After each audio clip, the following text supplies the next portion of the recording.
Welcome back to the Michigan Business Beat, brought to you on the Michigan Business Network. Chris Holman here, and we are up at the Big Island, that like they say in Hawaii. This is a Mackinac Policy Conference put on by the Detroit Regional Chamber of Commerce. And as you know, everybody important in the state of Michigan is here, so we grabbed one of the most important, Garlin Gilchrist, the Lieutenant Governor. Garlin, it's always good to see you. How you doing? I'm doing great. Good to see you and be with you. There are a bunch of things I love about you, but one of them is you're an entrepreneur. You have small business background. That's right. I mean, I am a recovering entrepreneur now, twice over, but I have started and sold 2 technology companies. One, actually, my first business was a job and internship website to try to keep people in the city of Detroit. So, that's actually pretty relevant to the principles that we have here at the conference about making sure that we can retain talent and attract new talent to grow our population.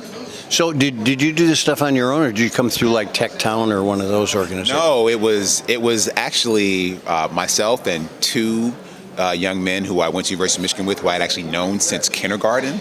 But I was a Michigan engineer, one was a Michigan law grad, and the other was a Michigan business school grad, and we started this business together. And so for me, it was about trying to solve a problem. Every business that I've started was about solving a problem. For that one, it was about talent retention. For the second one I started, it was about donations to nonprofits that were doing important work. And so for me, it's about technology to empower people's lives. And I think people with that kind of vision are the kind of folks we want in Michigan. So you call it solving a problem. I always called it filling a niche. You know what I mean? Yeah, there's a void, let's fill it. Okay, so what's hot right now? I mean, you're up here at the conference. Anything going to be announced up here? We like to make news.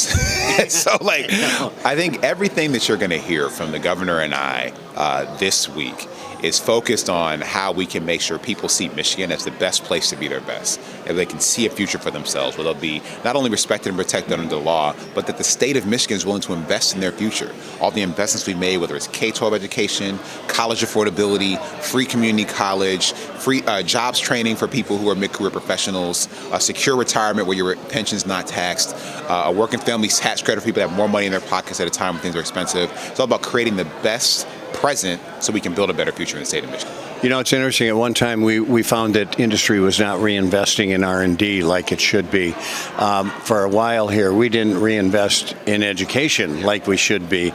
You guys have turned that around. I mean, this is investing in our future. Absolutely. And as all my children are school age, my twins are finishing the 4th grade in Detroit Public Schools. My baby girl will be entering kindergarten in Detroit Public Schools in the fall. So the education investments are not theoretical for me. It's a real exercise. But also, this is about laying foundations today for tomorrow. When people see success today, they'll believe that success is possible tomorrow. And so that's why we want to invest in that. We want people with ideas to know that their business has a chance here in the state of Michigan. The state's going to be a partner, that they're going to find other businesses to work with, because you know how important it is to small business to have those B2B relationships. And that's what we're going to build a network for here in Michigan.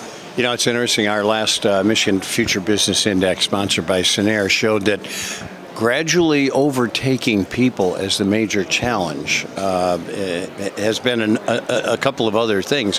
One of them is healthcare is moving up there, but inflation, and particularly wage inflation. And this is something that isn't going to go away right away. Yeah, I mean, look, in today's reality that we all are living in globally, things continue to be more expensive. And so people need to have ways that are sustainable to have money in their pockets. Businesses need to have, supply chains that are stable and, frankly, closer to home. That's why we've made the huge investments we've made in some of that kind of hard industry and advanced manufacturing, bringing that here, whether it's battery plants, battery technology, battery electric vehicles, whether it's semiconductors and the components that have to go with those. So we're making those investments at the same time and investing in the future that I think is going to help us with costs. All right, so when I look at this talent problem, I look at the only possible solution is going to be some immigration reform. And I know that might be out of your bailiwick, but do we put a little pressure on the national for that? I mean, early in my career, after I left Microsoft, I went to work as a community organizer and advocate, and immigration reform was one of the issues that I was working on way back in 2009 and 10. So that's something important, right? Now, Michigan has a very rich history of welcoming people from all over the world.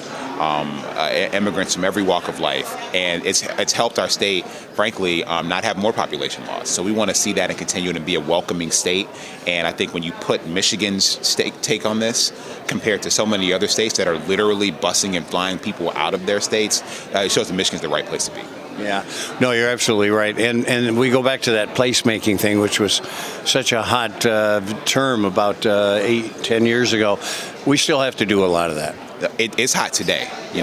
Creating places and spaces where people want to be, want to live, want to work, want to raise families is critical. And the investments that we're looking to make, again, in technology hubs and transit and transportation, that's what's going to build those attractive communities that the people and the knowledge workers that we need are going to want to live in.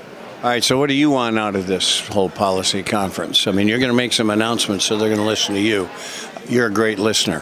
What are you looking for? So I'm here to challenge people. I want to challenge people to understand what their role is in making sure that Michigan can be a growing state. Everyone needs to recognize that they have a job to do in this as well. It's not only about what happens from the government. The private sector has a role. The higher education has a role. K-12 education has a role. Philanthropy has a role. Entrepreneurs have a role. And we all need to play it. And so I think that this is not a place where we can sit on the sidelines and want to be successful. No one ever saw any improvement or won a game by not playing. And so everybody has to get in there. Well, I'm going to call you for my role. Anyway, Garlin, it's always good to see you. Garlin Gilchrist, Lieutenant Governor of the state of Michigan, and we are at the Grand Hotel for the Detroit Regional Chamber of Commerce's annual policy conference. You're watching the Michigan Business Beat on the Michigan Business Network. I'm Chris Holman.